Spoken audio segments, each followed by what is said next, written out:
Hello to everyone.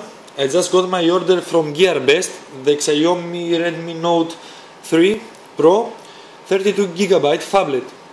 My first impression is really good. As you can see, the product material is of a good quality, is not a cheap one.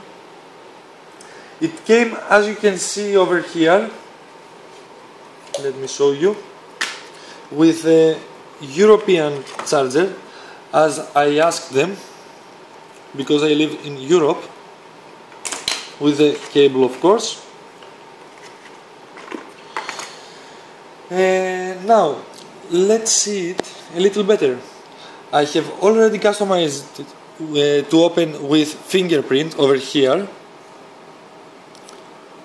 Let's see if it works. Yes, it is. Really nice. The settings, as you can see, about phone, is the CPU hexa-core 1.8 GHz with 3 GB RAM and then internal memory 32 GB total,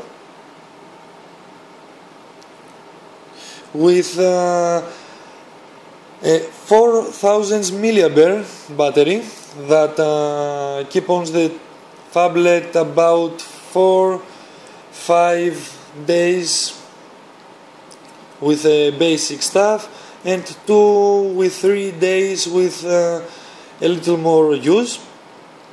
It's really fast, as you can see, never stuck. And overall I'm very happy with my order, and I got my phablet. Thanks a lot for watching.